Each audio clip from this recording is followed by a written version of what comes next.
ایران کی عورتیں اپنے شوہر کے قریب جانے سے پہلے لہسن کا استعمال کیوں کرتی ہیں؟ راز جان کر آپ کے بھی رونگٹے کھڑے ہو جائیں گے۔ میں 17 سال کی تھی جب چاچی کو میں نے ہر رات چچا کے پاس جانے سے پہلے لہسن کا استعمال کرتے دیکھا۔ میں جب بھی پوچھتی تو چاچی ہر بار میری بات ٹال دیتی۔ ایک رات راز جاننے کے لیے میں چاچی کے کمرے میں چھپ گئی اور پھر جو کچھ میں نے دیکھا میرے تو ہوش اڑ گئے، کیونکہ میرا نام رافعہ ہے۔ ایران میں عورتیں شوہر سے ہم بستری کرنے سے پہلے لہسن کا رس کیوں لگاتی تھیں؟ یہ ایک بہت خوبصورت صبح تھی۔ میں اپنی چاچی کے ساتھ ناشتہ بنانے میں مصروف تھی۔ میری چاچی کا چھوٹا بھائی زین میرے سامنے بیٹھا ہوا تھا۔ اس کی نظریں مجھ پر جمی ہوئی تھیں اور یہ ایسی نظریں تھیں جو مجھے خوش کر رہی تھیں، کیونکہ میں زین کو پسند کرتی تھی۔ چاچی کا بھائی یہاں پر آتا جاتا رہتا تھا اور وہ بھی مجھے بہت پسند کرتا تھا۔ میری عمر 17 سال تھی لیکن مجھے زین سے پیار ہو گیا تھا۔ کم عمر میں ہی مجھے اس سے محبت ہو گئی تھی اور وہ بھی میرے لیے ایسی ہی فیلنگ رکھتا تھا، لیکن مجھے بالکل بھی آئیڈیا نہیں تھا کہ آج کا سورج میری زندگی میں اندھیرا لانے والا ہے۔ آج کے بعد میری زندگی پوری طرح سے بدلنے والی ہے۔ چچی کا بھائی 2 دن سے یہاں پر آیا ہوا تھا۔ زین ناشتہ کرنے کے بعد نوکری کے لیے نکل گیا تھا اور میں چچی کے ساتھ گھر کے کاموں میں مصروف ہو گئی تھی۔ میری ماں اور میرے ابو کا تو بچپن میں ہی انتقال ہو گیا تھا۔ وہ لوگ مجھے کافی سالوں پہلے اس دنیا سے چھوڑ کر چلے گئے تھے اور میرا کوئی بھائی بہن بھی نہیں تھا۔ میں اپنے ماں باپ کی اکلوتی بیٹی تھی۔ چچی میری ماں کی جگہ تو نہیں لے سکتی تھی، لیکن انہوں نے مجھے عزت کی چھت دی ہوئی تھی۔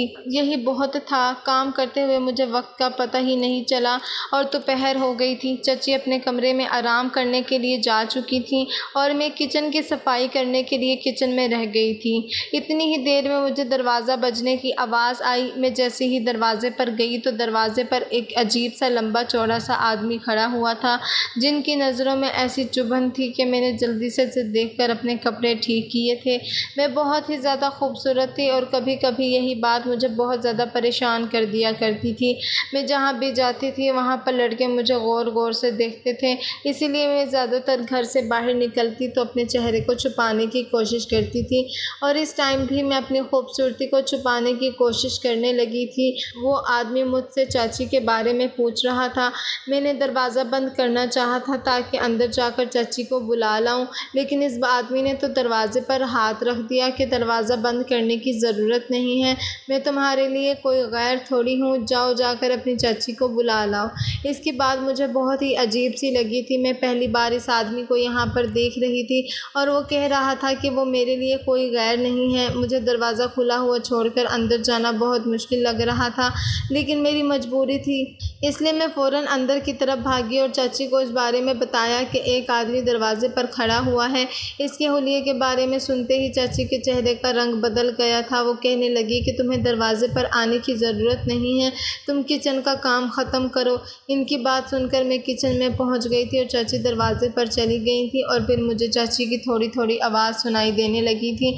وہ اس آدمی سے کیا بات کر رہی تھی یہ تو مجھے سمجھ نہیں آیا تھا، لیکن کوئی ایسی بات ضرور تھی جو بہت ہی خاموشی کے ساتھ اور چپکے چپکے کی جا رہی تھی۔ میں سوچ میں پڑ گئی تھی کہ چاچی اس آدمی سے کیا باتیں کر رہی ہیں اور یہ آدمی کون ہے جو چاچی سے ہی بات کرنے کے لیے یہاں پر آیا ہے۔ کچھ ہی دیر گزری تھی کہ چاچی میرے پاس آئیں اور کہنے لگی کہ اس آدمی کے بارے میں تمہیں اپنے چچا یا پھر میرے بھائی زین کو اس بارے میں کچھ بھی بتانے کی ضرورت نہیں ہے۔ چاچی کی بات سن کر میں حیران رہ گئی تھی۔ چچا جی روز صبح سویرے دوسرے شہر کام کرنے کے لیے جاتے تھے اور رات کو ہی وہ گھر واپس آتے تھے، لیکن وہ دن میں کئی بار چاچی کو فون کر کے ان سے بات کرتے تھے اور میرا بھی حال چال لیتے رہتے تھے۔ چاچا چاچی کی اپنی کوئی اولاد نہیں تھی، اسی لیے چاچا مجھے اپنی بیٹی ہی سمجھتے تھے۔ چاچا جی میری بہت پرواہ کرتے تھے، اسی لیے چاچی نے مجھے سختی سے سمجھا دیا تھا کہ مجھے انہیں کوئی بات بھی نہیں بتانی ہے، لیکن میرے دل کے اندر تجسس پیدا ہو گیا تھا کہ یہ آدمی کون ہے جن کے بارے میں چچی سب سے چھپانا چاہتی ہیں۔ مجھے تو وہ کوئی بدمعاش آدمی لگ رہا تھا، لیکن میری چاچی کا اس سے کیا تعلق تھا؟ فی الحال چاچی کی بات سن کر میں نے اپنی زبان پر تالا لگا لیا تھا، اور نہ ہی میں نے اس بارے میں زین سے کوئی بات کہی تھی اور نہ ہی چچا سے کچھ کہا تھا۔ میں نے سوچ لیا تھا کہ آج نہیں تو کل خود یہ بات سب لوگوں کو پتہ چل جائے گی، کیونکہ میرا ماننا تھا کہ کوئی بھی بات زیادہ دن تک چھپی نہیں رہ سکتی۔ اور پھر اسی رات زین میرے کمرے میں آیا اور کہنے لگا کہ جلدی ہی میں اپنی بہن سے تمہارے اور اپنے رشتے رشتے کے بارے میں بات کروں گا۔ میں چاہتا ہوں کہ اب جلدی ہی ہماری شادی ہو جائے۔ زین کی بات سن کر میں ہنس دی تھی کیونکہ میں ابھی 17 سال کی تھی اور وہ 25 سال کا ہو گیا تھا، اور پھر ابھی اس کی پرماننٹ نوکری بھی نہیں لگی تھی، وہ بس تھوڑے بہت ہی پیسے کماتا تھا، پھر وہ مجھے کیسے اپنے گھر میں رکھتا۔ اتنی جلدی تو ہماری شادی ممکن ہی نہیں تھی، مگر زین کا کہنا تھا کہ کچھ باتیں ہیں جن کی وجہ سے وہ جلد ہی مجھ سے شادی کرنا چاہتا ہے، اور وہ اپنے لیے کسی اچھی نوکری کی تلاش ہر دن کر رہا ہے، اور پھر وہ مجھے لے کر نوکری کے لیے دوسرے شہر میں بھی شفٹ ہو جائے گا۔ مجھے اس بات پر بھلا کیا اعتراض ہو سکتا تھا؟ میں نے اسے کہہ دیا تھا کہ اگر چاچی مانتی ہیں تو پھر مجھے کوئی اعتراض نہیں ہوگا۔ یہ سن کر زین کو بہت خوشی ہوئی تھی اور اس نے خوشی سے میرے ہاتھوں کو اپنے ہاتھوں میں تھام لیا تھا۔ اس کے اس طرح سے چھونے سے مجھے بہت شرم آ رہی تھی۔ وہ دن تو خاموشی سے گزر گیا تھا اور کچھ دن بعد وہ آدمی پھر سے ہمارے گھر پر آ گیا تھا۔ وہ آدمی آج سیدھا دروازے سے گھر کے اندر چلا آیا تھا۔ اب کی بار چاچی نے اسے اپنے کمرے میں بٹھا دیا تھا۔ وہ کچن میں موجود تھی، تبھی اچانک چاچی بھی کمرے میں آ گئیں۔ انہوں نے ایک لہسن اٹھایا اور مجھ سے کہنے لگیں، تمہیں میرے کمرے کی طرف آنے کی ضرورت نہیں ہے جب تک میں خود تمہیں آواز نہ دوں۔ میں نے بڑی حیرانی سے اپنی چاچی کے ہاتھ میں لہسن پکڑا ہوا دیکھا تھا اور وہ خاموشی سے واپس اپنے کمرے میں چلی گئی تھی۔ مجھے کمرے کا دروازہ بند ہونے کی آواز سنائی دی تھی۔ 2 گھنٹے ایسے ہی گزر گئے تھے اور ہر طرف سناٹا چھایا ہوا تھا۔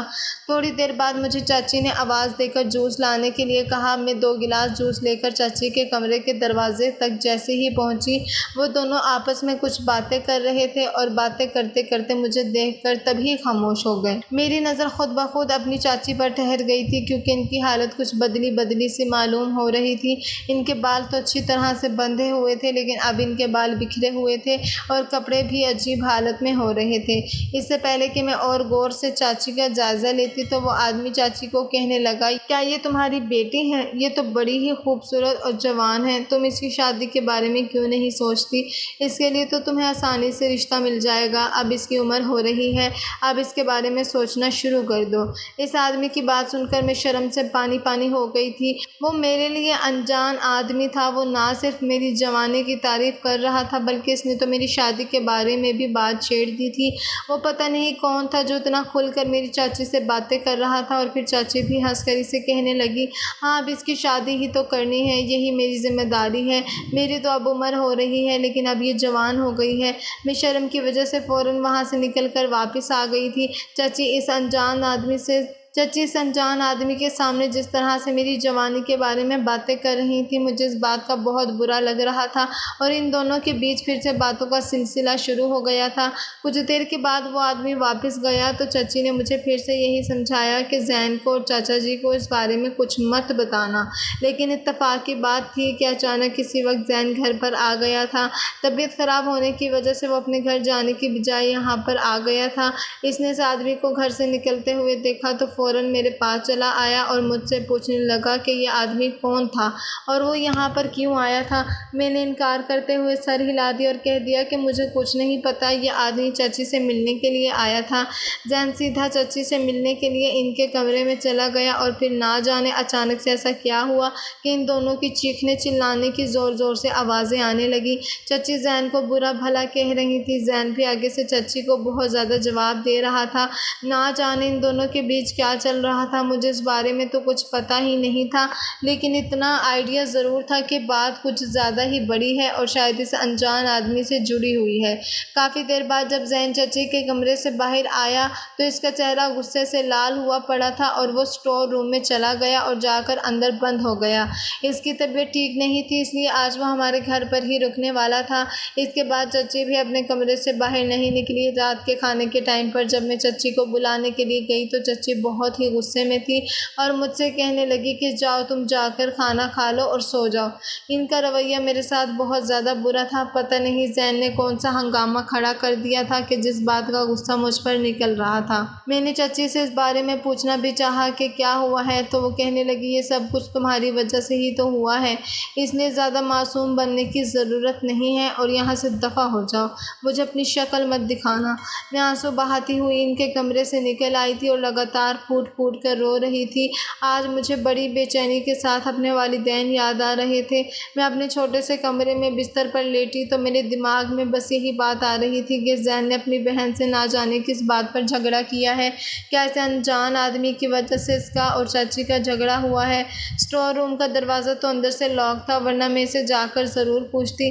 زین جب بھی ہمارے گھر آتا تھا تو وہ ادھر ہی ٹھہرتا تھا۔ ہمارا گھر چھوٹا تھا اور صرف 2 ہی کمرے تھے، ایک میں چچا اور چچی رہتے تھے اور دوسرے کمرے میں رہتی تھی، اور ایک چھوٹا سا اسٹور روم بنا ہوا تھا جہاں پر زین کبھی کبھی ٹھہر جاتا تھا۔ مجھے صبح ہونے کا انتظار تھا۔ صبح ہوئی تو یہ بات چچی سے پتہ چلنی تھی یا پھر مجھے زین سے ہی پوچھنی تھی، لیکن اگلی صبح اس سے بھی زیادہ کچھ عجیب ہوا تھا۔ جب میں سو کر اٹھی تو زین گھر سے جا چکا تھا اور چچی بھی خاموشی سے گھر کا کام کر رہی تھی۔ انہوں نے مجھ سے کوئی بات نہیں کی اور ان کا رویہ دیکھتے ہوئے میں بھی ان سے کچھ پوچھ نہیں سکی۔ صبح اٹھتے ہی میرا پہلا کام صفائی کرنا تھا، اس لیے میں سیدھا صفائی کرنے میں مصروف ہو گئی، اور چچی کے کمرے کی صفائی کرنے کے دوران مجھے وہاں لہسن کا ٹکڑا پڑا ہوا مل گیا جسے چچی کچن سے لے کر اپنے کمرے میں گئی تھیں، اور میں سوچ رہی تھی کہ چچی لہسن کیوں اٹھا کر لائی تھیں۔ آخر اس انجان آدمی کو اس لہسن کا کیا کام کرنا تھا، یا پھر چچی نے اس لہسن کا استعمال کیا تھا کیونکہ وہ بہت ہی دبا ہوا لگ رہا تھا، اسے کھایا نہیں گیا تھا، اس کا چھلکا بھی اترا ہوا تھا، ایسا لگ رہا تھا جیسے اس کا رس نکال لیا گیا ہے۔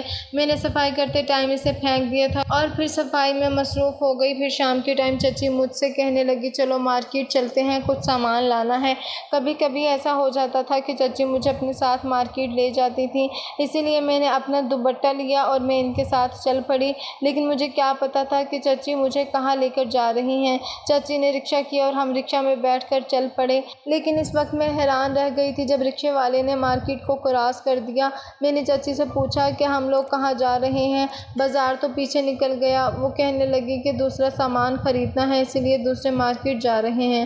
ان کا رویہ مجھے پہلے سے کچھ بہتر لگ رہا تھا، اور کافی دیر کے بعد ہم ایک عجیب سے بازار میں پہنچ گئے۔ یہاں بھیڑ بھاڑ تو تھی، لیکن لوگ کافی عجیب و غریب معلوم ہو رہے تھے۔ رکشے سے اترے تو چاچی مجھے کسی دکان کے بجائے بازار کے پیچھے بنے ہوئے ایک گھر میں لے گئیں۔ ایک بڑی عمر کی عورت نے دروازہ کھولا اور چاچی کو دیکھ کر مسکرانے لگی۔ چچی کہنے لگی، اسے اپنے پاس رکھو، میں مال کے صحیح دام لگوا کر آتی ہوں۔ میں نے چچی کو پریشانی سے دیکھا کہ وہ مجھے اپنے ساتھ لے جانے کے بجائے یہاں پر کیوں چھوڑ کر جا رہی ہیں۔ چچی نے میرا چہرہ دیکھا تو وہ کہنے لگی کہ پریشان مت ہو، یہ بھی تمہاری چچی ہی ہے، تم یہاں بے فکر ہو کر بیٹھو، بس کچھ دیر میں واپس آتی ہوں۔ پھر چچی مجھے چھوڑ کر وہاں سے پلٹ گئی۔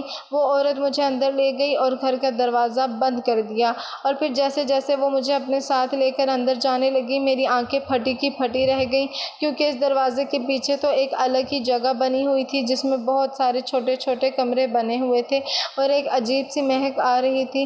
کچھ قدم چلنے کے بعد ہی مجھے آئیڈیا ہو گیا تھا میں کسی نارمل جگہ پر نہیں ہوں، یہ جگہ الگ ہی جگہ تھی۔ دروازوں کے پاس چھوٹے چھوٹے کپڑے پہنے ہوئی لڑکیاں کھڑی ہوئی تھیں جو مجھے دیکھ کر مسکرا رہی تھیں۔ ان کے کپڑے، ان کے چہرے پر بھرا ہوا میک اپ مجھے ایک الگ ہی سچائی بتا رہا تھا۔ میں جلدی رک گئی تو ایک عورت پلٹ کر مجھے دیکھنے لگی، لیکن میں نے اسے کہا کہ مجھے واپس جانا ہے، میں اندر نہیں جانا چاہتی۔ میری بات سن کر وہ عورت زور سے ہنسی اور کہنے لگی کہ اس دروازے کے اندر آنے کا راستہ تو ہے، لیکن باہر جانے کا کوئی راستہ نہیں ہے۔ تمہاری چاچی تم سے جان چھڑا کر یہاں سے جا چکی ہیں، اب نہ ہی وہ کبھی لوٹ کر واپس آئیں گی اور نہ ہی تو کبھی یہاں سے لوٹ کر باہر جا سکے گی۔ یہ میری دنیا ہے، یہاں پر میرا راج چلتا ہے، تو بھی ایک عورت ہے، اس لیے تجھے بھی یہاں پر رہ کر میرا کہنا ماننا پڑے گا۔ ان کی بات سن کر میرے پیروں تلے سے زمین نکل گئی تھی۔ اس نے میرا ہاتھ پکڑ لیا تھا، میں نے اپنا ہاتھ اس کے ہاتھ سے کس کے چھڑایا اور میں نے کہا کہ میں یہاں پر کسی قیمت پر نہیں رہوں گی، اور میری چچی کچھ دیر میں آتی ہی ہوں گی۔ میں باہر جانے کے لیے جیسے ہی پلٹی تو اس نے پیچھے سے میری قمیض پکڑی اور قمیض زور سے کھینچی جس سے میری قمیض پھٹ گئی، پھر میرے منہ پر ایک زوردار تماچا دے مارا اور میں زمین پر گر گئی، میرے منہ سے خون نکلنے لگا۔ وہ عورت میرے پاس بیٹھ کر کہنے لگی کہ تیری چاچی تجھے یہاں پر بیچ کر گئی ہے۔ اب تو میری خریدی ہوئی غلام ہے۔ میں نے تیری مہنگی قیمت دی ہے اس عورت کو۔ چل اب جا اور جا کر تیار ہو، رات کو کسٹمر آئیں گے اور تجھے بھی یہاں لائن میں کھڑا ہونا ہوگا۔ پھر اس نے ایک عورت کو آواز دے کر بلایا اور مجھے اس کے حوالے کر دیا۔ میں اس وقت اس کی بات سن کر حیران ہو گئی تھی۔ مجھے کچھ بھی سمجھ میں نہیں آ رہا تھا کہ میں کیا کروں اور کیا نہیں۔ میری چچی میری ماں کی طرح تھی۔ پچھلے اتنے سالوں سے میں اپنی چچی کے ساتھ رہ رہی تھی۔ وہ میرے اوپر اتنا ظلم کیسے کر سکتی ہیں؟ میں چاہ کر بھی اس عورت پر یقین نہیں کر پا رہی تھی۔ ایسا لگ رہا تھا یہ ایک بھیانک خواب ہے اور کچھ دیر بعد میری آنکھ کھلے گی اور سب کچھ ٹھیک ہو جائے گا۔ لیکن یہ میری بدقسمتی تھی کہ یہ کوئی خواب نہیں تھا بلکہ زندگی کی ایک کڑوی حقیقت تھی۔ وہ دوسری عورت مجھے ایک اندھیرے سے کمرے میں لے گئی۔ اس نے خوشبودار پانی بنایا اور اس میں مجھے نہلایا۔ میرے چیخنے چلانے کا، رونے دھونے کا اس عورت پر کوئی اثر نہیں ہو رہا تھا۔ وہ کہنے لگی، تجھ جیسی لڑکیاں یہاں روز آتی ہیں، ایک دو دن روتی ہیں، اس کے بعد خود ہی خوشی خوشی بستر پر چلی جاتی ہیں۔ انہیں پتہ چل جاتا ہے کہ اب یہی میری زندگی ہے، اس لیے تم بھی اب خوشی خوشی اس زندگی کو قبول کر لو۔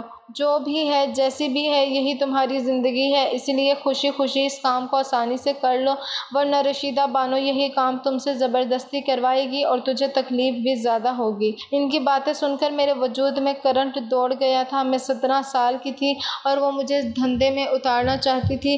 وہ مجھے کمرے کی طرف کھینچتے ہوئے لے گئی جہاں سے مجھے چیخنے چلانے کی آوازیں آ رہی تھیں۔ وہ کہنے لگی، دیکھو یہ لڑکی رشیدہ بانو کی بات نہیں مان رہی تھی، اس لیے اسے یہاں پر بند کر کے رکھا گیا ہے۔ اس بیچاری کو نہ کھانے کو کچھ دیا جا رہا ہے اور نہ ہی پینے کو۔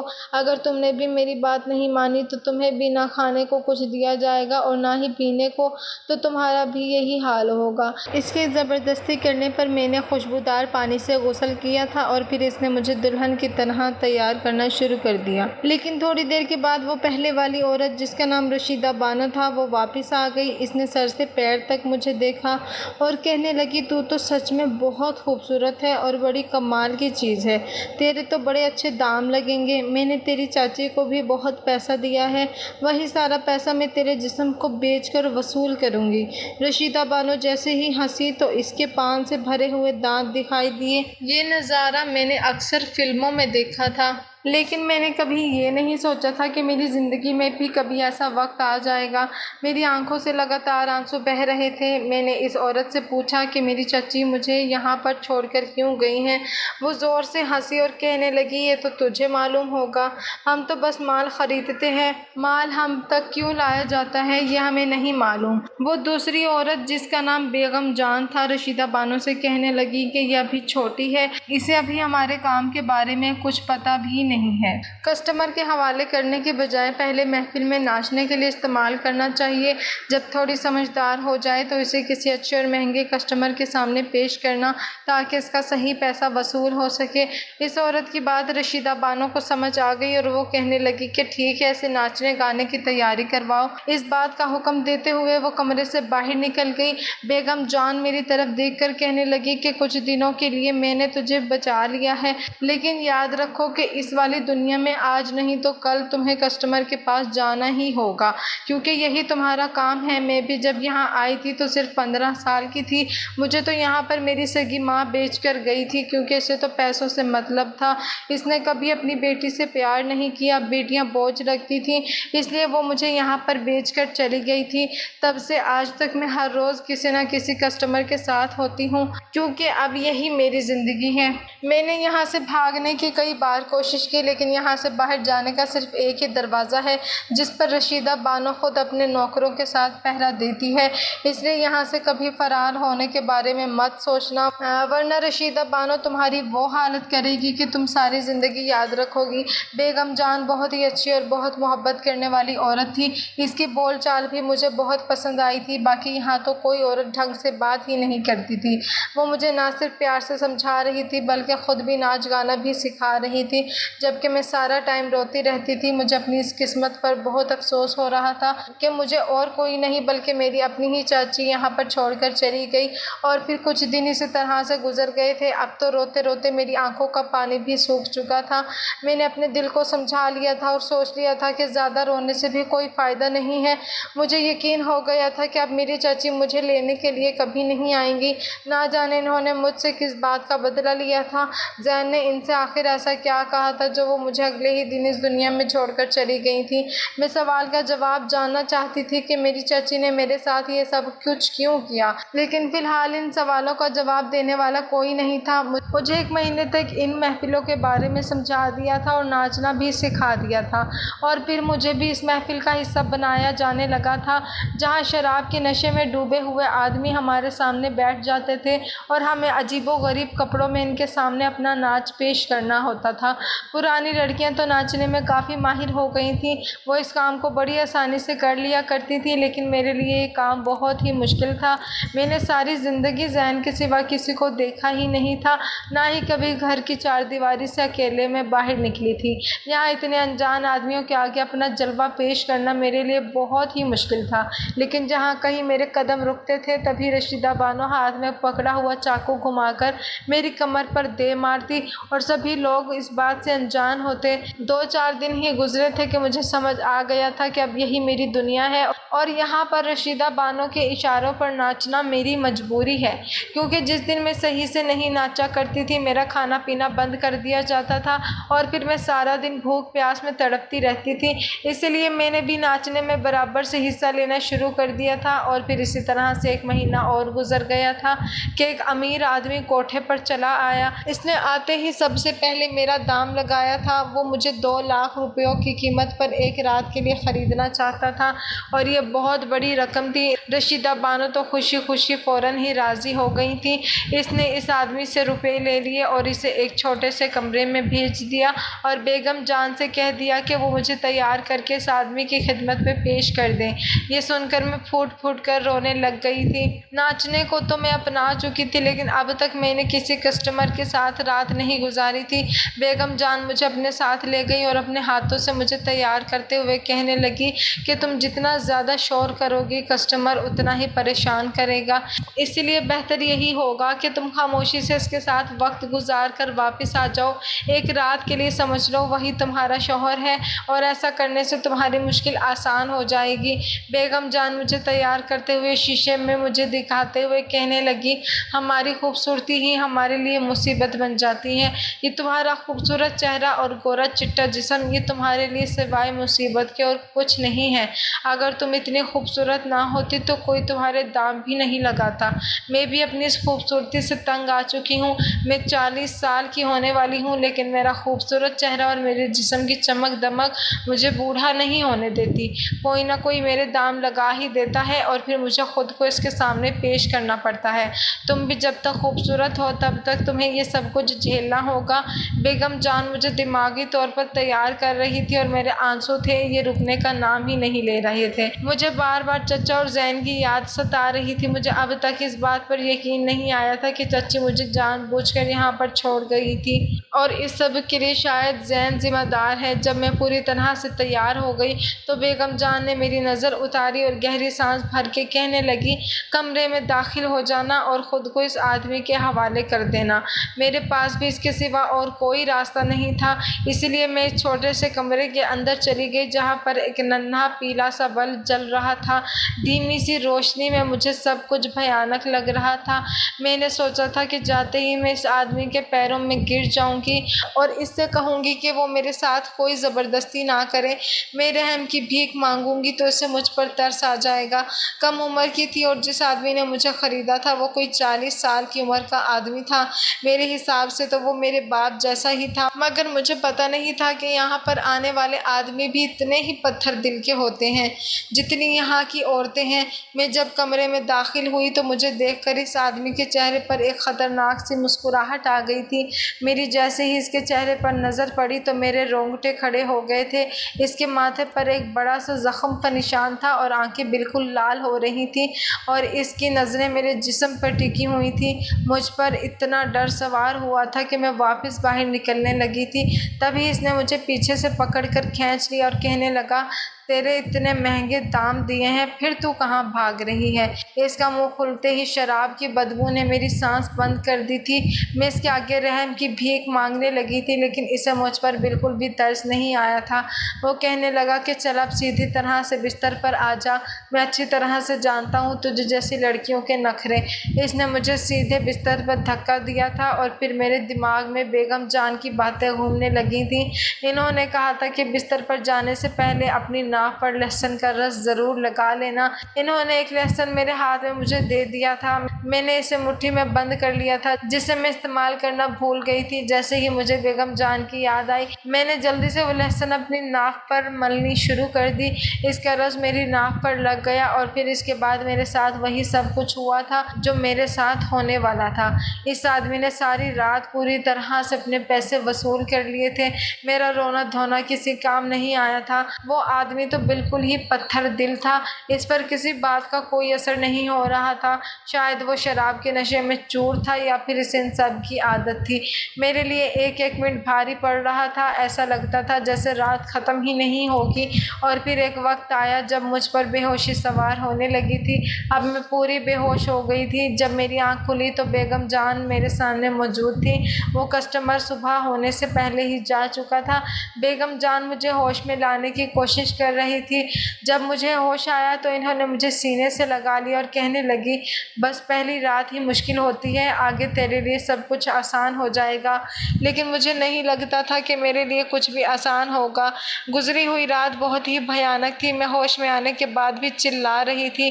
بیگم جان مجھے اپنے ساتھ اپنے کمرے میں لے گئی اور سارا دن میں بس ان کے سینے سے لگ کر آنسو بہاتی رہی۔ مجھے اپنی ماں کی بہت یاد آ رہی تھی۔ اگر آج میری ماں زندہ ہوتی تو شاید مجھے یہ دن نہ دیکھنا پڑتا۔ پہلی بار مجھے یقین ہوا تھا کہ ماں باپ کے سوا کوئی اپنا نہیں ہوتا، رشتے بھی صرف دکھاوے کے ہی ہوتے ہیں۔ میری چچی جسے میں اپنی ماں کی جگہ دیتی تھی، انہوں نے ہی مجھے اس دلدل میں دھکیل دیا تھا۔ یہاں میں اپنی پہچان کو بھلا چکی تھی۔ میرا نام رافعہ تھا، لیکن یہاں پر میرا نام رخسار رکھ دیا گیا تھا۔ یہاں سب لوگ مجھے اسی نام سے پکارتے تھے، کیونکہ میں خود بھی بھول چکی تھی کہ میرا نام پہلے کبھی رافعہ تھا۔ سارا دن میں بیگم جان کے پاس رہی۔ میں نے ان سے کہہ دیا تھا کہ میں کسی کسٹمر کے پاس نہیں جاؤں گی، لیکن ایسا کیسے ہو سکتا تھا؟ کوٹھے پر رہنے والی لڑکی کی قیمت نہ لگے۔ 2 دن خاموشی سے گزر گئے، پھر تیسرے دن ایک 30 سال کا کسٹمر میری قیمت لگانے کے لیے آیا تھا۔ میں نے رشیدہ بانو سے انکار کرنا چاہا تو انہوں نے مجھے زوردار تھپڑ مار دیا۔ کہنے لگی کہ یہاں انکار کرنے کی گنجائش نہیں ہے، اگر تو نہیں جائے گی تو میں تجھے خود کسٹمر کے آگے پھینک آؤں گی۔ میں رشیدہ بانو کے آگے مجبور ہو گئی تھی۔ بیگم جان نے مجھے اس آدمی کے پاس جانے کے لیے تیار کیا اور ساتھ ہی میری مٹھی میں لہسن بھی پکڑا دیا تھا۔ کہا کہ اسے اپنی ناک پر لگانا مت بھولنا۔ میں نے خاموشی سے وہ لہسن مٹھی میں دبایا اور میں مرے مرے قدموں سے اس کمرے میں پہنچ گئی۔ میں نے خاموشی سے اس بڈھے کے ساتھ رات گزار لی۔ اب کی بار میں نے کوئی رونا دھونا نہیں کیا تھا۔ بیگم جان کی بات صحیح ثابت ہوئی تھی۔ جب میں نے شور شرابہ نہیں کیا تو کسٹمر نے بھی مجھے پریشان نہیں کیا، لیکن بستر پر جانے سے پہلے ہی میں نے اپنی ناک پر لہسن کا رس لگا لیا تھا۔ اس لہسن سے آخر کیا ہوتا تھا؟ بیگم جان نے مجھے یہ کیوں لگانے کے لیے دیا تھا، اس بارے میں مجھے کچھ نہیں پتا تھا۔ میں اپنی زندگی میں کما رہی تھی، اپنی عزت گنوا رہی تھی۔ اب ہر دن میرے ساتھ ایسا ہی ہوتا تھا۔ مجھے ابھی بھی زین کی یاد آتی تھی۔ کیا اس نے میری گمشدگی پر اپنی بہن سے کوئی سوال کیا؟ کیا اس نے مجھے کبھی نہیں ڈھونڈا؟ کیا وہ مجھے بھول چکا ہوگا؟ بس میں ہمیشہ یہی سوچتی رہتی۔ وہ کسٹمر چلا گیا تھا اور میں خاموشی سے بیگم جان کے کمرے میں چلی گئی تھی۔ وہ مجھے دیکھ کر مسکرائیں اور دھیرے سے کہنے لگی، تم کسٹمر کے پاس جانے سے پہلے اپنی ناک پر لہسن کا رس لگاتی ہو نا؟ بیگم جان کی بات پر میں نے ہاں میں سر ہلا دیا تھا۔ بیگم جان نے کہا کہ تم میری بیٹی کی عمر کی تو ہو، میں تمہیں اپنی بیٹی ہی سمجھتی ہوں، لیکن میں تمہیں لوگوں سے نہیں بچا سکتی۔ تمہاری پہچان بدل گئی ہے۔ اگر تم یہاں سے بھاگنے کی بھی کوشش کرو گی تو یہ معاشرہ تمہیں جینے نہیں دے گا، کیونکہ تم ایک دھندا کرنے والی عورت بن گئی ہو۔ بیگم جان مجھے ہمیشہ یہی سمجھاتی تھی کہ اب کبھی بھی یہاں سے باہر کی دنیا کے بارے میں مت سوچنا، اور میں نے بیگم جان کی باتوں کو اپنے دل و دماغ میں بسا لیا تھا۔ ایسے ہی مجھے 8 مہینے یہاں پر رہتے ہوئے گزر گئے۔ اب تو میں اس کام کی عادی ہو گئی تھی۔ مجھے صرف اتنا پتا ہوتا تھا کہ کسٹمر میرا انتظار کر رہا ہے اور میں خود ہی اپنے آپ کو تیار کر لیا کرتی کرتی تھی۔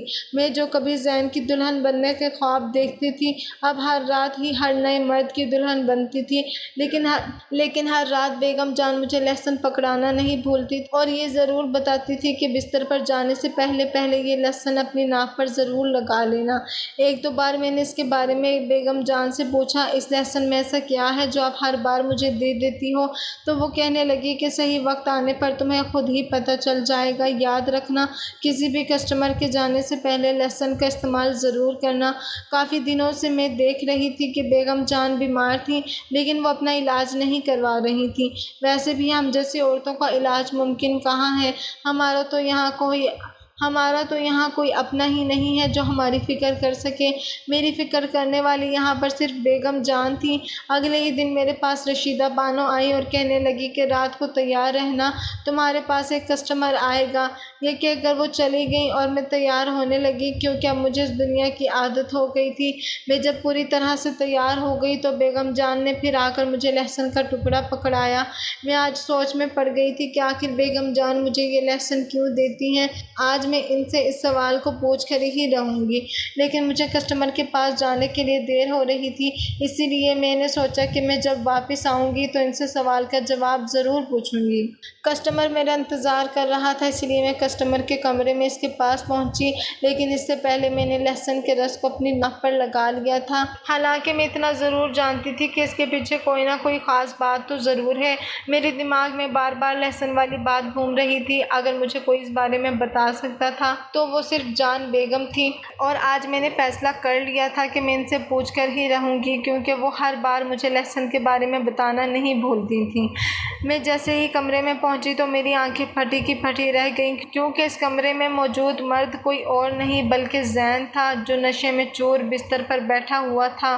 اور مجھے دیکھتے ہی وہ ایک دم اچھل پڑا اور پھر میرے پاس آ کر حیرانی سے پوچھنے لگا، رافعہ تم یہاں پر کیا کر رہی ہو؟ میں نے تمہیں کہاں کہاں تلاش نہیں کیا۔ میں نے اسے زور سے دھکا دیا اور پیچھے ہٹا کر کہا کہ میں رافعہ نہیں ہوں، میرا نام رخسار ہے۔ مجھ میں اتنی ہمت نہیں تھی کہ میں رافعہ بن کر زین کا سامنا کرتی۔ میری عزت لٹ چکی تھی، سالوں سے اس کوٹھے پر میری عزت نیلام ہو رہی تھی۔ زین نے آ کر میرے کندھوں سے پکڑ کر مجھے جھنجھوڑ دیا اور کہنے لگا، میں اچھی طرح سے جانتا ہوں تم میری رافعہ ہی ہو، تم یہاں تک کیسے پہنچی؟ مجھے تو میری بہن نے یہی بتایا تھا کہ تم کسی لڑکے کے ساتھ بھاگ گئی ہو۔ زین کی بات سن کر میرے ہوش اڑ گئے اور پھر میں نے اسے اپنی پوری کہانی بتائی۔ مجھے یہاں تک پہنچانے والا کوئی اور نہیں بلکہ اس کی اپنی ہی بہن تھی۔ یہ بات سن کر وہ میرے قدموں میں بیٹھ کر رونے لگا اور اس نے میرے ہر سوال کا جواب دیا۔